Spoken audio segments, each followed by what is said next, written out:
Do you reverence words? More importantly, do you reverence what the Lord has said? If you ignore what He has said, you will never grow, manifest, manufacture, or produce anything for His kingdom.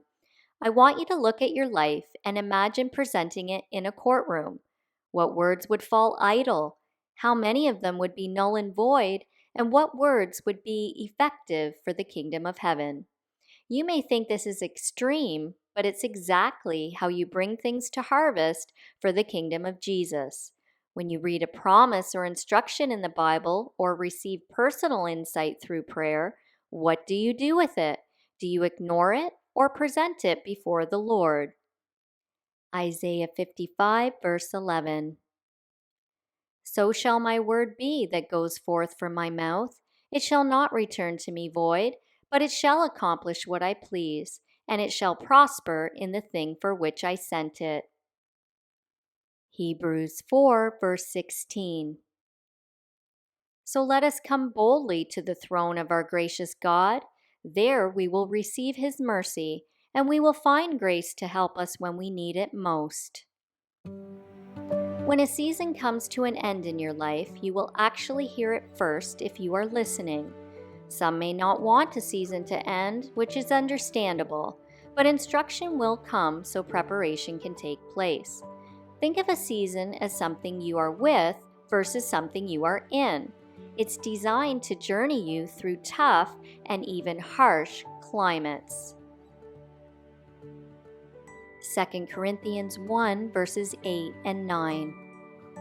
We think you ought to know, dear brothers and sisters, about the trouble we went through in the province of Asia. We were crushed and overwhelmed beyond our ability to endure, and we thought we would never live through it. In fact, we expected to die, but as a result, we stopped relying on ourselves and learned to rely only on God, who raises the dead. Psalm 32, verse 8. I will instruct you and teach you in the way you should go. I will counsel you with my eye upon you. Psalm 55, verse 22. Cast your burden on the Lord, releasing the weight of it, and He will sustain you. He will never allow the consistently righteous to be moved, made to slip, fall, or fail.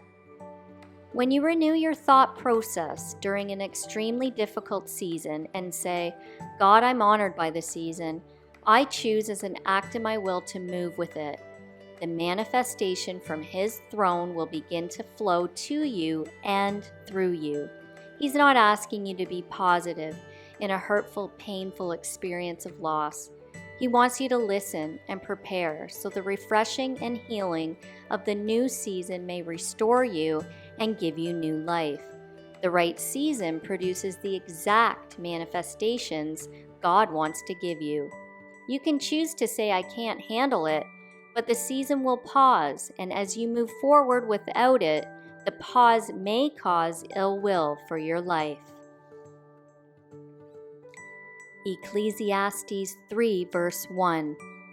To everything there is a season and a time to every purpose under the heaven. God will pull back the curtain just enough to bring about the change required so that one day that curtain can be opened completely and your perseverance will bring forth His manifestations. This is why Jesus is always trying to protect us from having a troubled heart.